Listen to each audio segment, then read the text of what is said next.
Hi folks, Mr. Ackerman here. Thanks for watching. The video today that I'm creating for you is definitely one of the strangest videos I've ever had to make for obvious reasons. And the purpose is to let you know what I intend to do to keep your photography education moving along in these difficult times and in these coming weeks. So before I get started, I think it needs to be said that we're getting a lot of important information from health officials about the need for social distancing and the flattening of the curve, which you've heard of. You've probably also heard things like this disease does not really affect young people, it's really an old person's disease. But I want to pass on a message that I've heard from the experts, which is that while there is some validity in that, remember, this is a disease where a lot of us could be infected and not even have any symptoms, which sounds great. Sounds like, wow, you're not going to feel bad or anything, but you can be infectious at that point. You can be passing it on to other people where it really does matter. They could be older people. They could be people with compromised immune systems because they've been undergoing perhaps cancer treatment or something similar. And we owe it to them to keep them safe by stopping the spread of this disease as much as possible. We also don't want to overwhelm the emergency room in our hospitals. So do your part. This is not going to last forever. It's going to come to an end eventually. And then you want to be able to look back on everything and say that you did everything possible to keep your fellow citizens safe. So please do not get together with anyone unnecessarily. This includes friends who you want to see, who you haven't seen in a while. Of course, if you're living with your parents, your guardians, your brothers and sisters, and so on, that's unavoidable. Those people you're going to see. But getting together with your friend, or as it relates to this course, saying, hey, let's go take some pictures together, might not be the best idea at this time. And I've thought about all this, and the plan I have going forward for photography is going to take that into account. So anyway, let's talk about what you came here for, which is to hear what my plan is for your course. So when you pop into G-Class, which you've obviously done if you're seeing this video, you're going to see a message kind of like what you see on my screen right here. It's got a little introduction asking you to watch this video, and then it's got some quick bullet points here about what I'm going to talk about. So let's get started. First of all, you want to know, how am I going to teach these lessons in this environment? Well, the first thing I'm going to do is I'm going to continue with Google Classroom.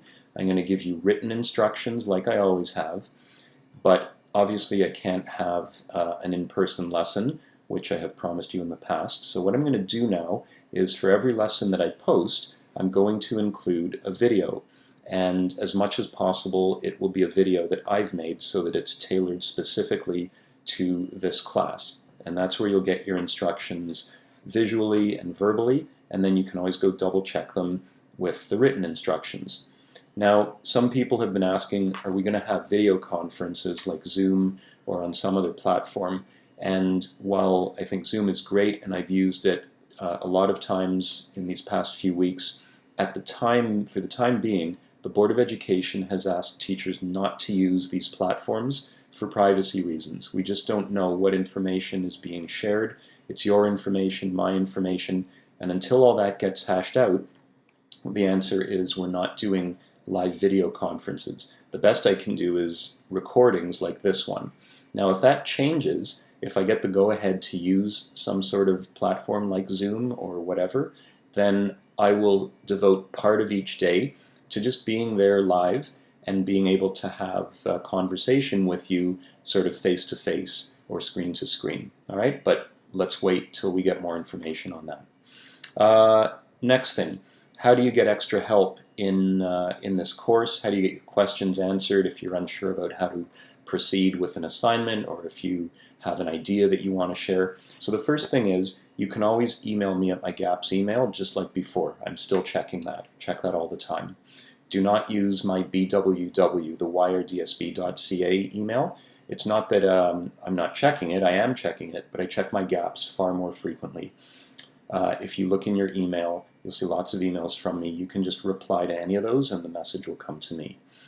Another thing I'm going to do is in our G-Class, up until now, I've disabled comments from students. It has only been me who was allowed to post anything.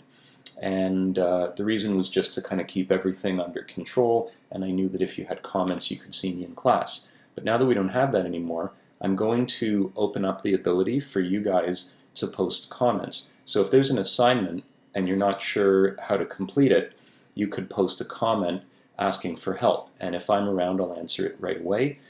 If I'm not around, maybe it's 5 in the morning and for whatever reason you're doing photography, but someone else is online and can answer that, then you guys can get a conversation going. So that's an option. Again, if video conferencing, if we get the go-ahead for that, then you'll be able to ask me in real time the questions you have. I'll set aside a time each day, and we'll basically have like a little tutorial session that you can join or not, depending on what your needs are. The next question, will there be evaluations and how will they be carried out? My understanding is, yes, of course, we're going to do some evaluations to gauge your progress. We don't know exactly what they're going to look like at this time, but my plan is to post assignments which you can do from home. And they may involve, if they involve people, then it's only going to be the people who you live with, so we're not breaking any of the social distancing rules or putting you at risk. And if it's photos that involve things, various objects, I'll try to make sure they're things you're likely to be able to find around your house. And if they involve places, then that could involve you, if you live in a house, maybe going outside in the front or backyard. If you live in an apartment or a condo, you might be able to do these on your balcony or possibly in the lobby when there's no one else around. I know many of you have been going for walks on your own, which is fine as long as you keep your distance. That could put you outside in say, a nature trail or something like that. So that would be acceptable unless the city or the provincial government or the federal government give guidelines that we are to completely stay inside. So we'll have to pay attention to that. In terms of how the assignments will be submitted, it's going to be the same as before. You'll attach your photos and any other files that are necessary to G-Class. You all have access to Google Docs, so that's a thing. You can use slides. I'll explain what I'm looking for when the assignments come out. I even heard word that Adobe was going to make Photoshop available to educators and students for free during this time. And I just have to follow up on that. But if that turns out to be the case, then you're all going to have photo editing capabilities at home, which is fantastic.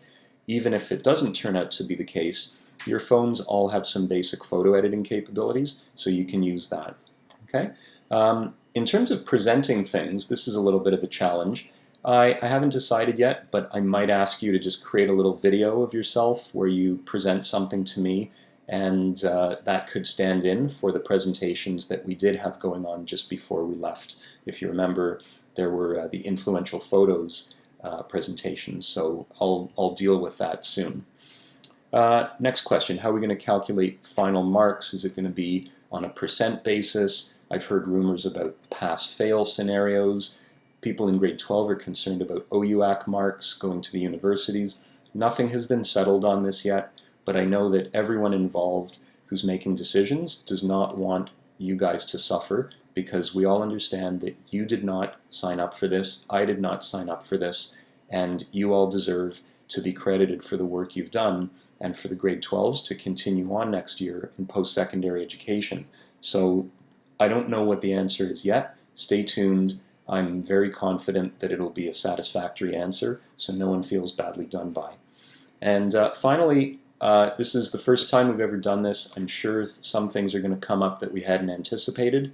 I'm going to be very flexible because, again, my operating assumption is I didn't sign up for this and you didn't sign up for this, so we have to work together. We've got to be flexible, and we got to say it is what it is, and it's more important that we just stay sane and safe and get through this. So as things come up, I'll make announcements and we'll deal with it. You got to stay tuned in G-Class to hear what those announcements are.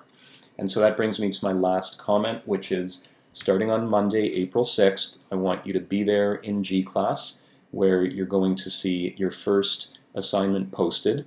Haven't decided exactly what that's going to be, so you guys get in there and you'll find out. All right? I'm looking forward to seeing your work.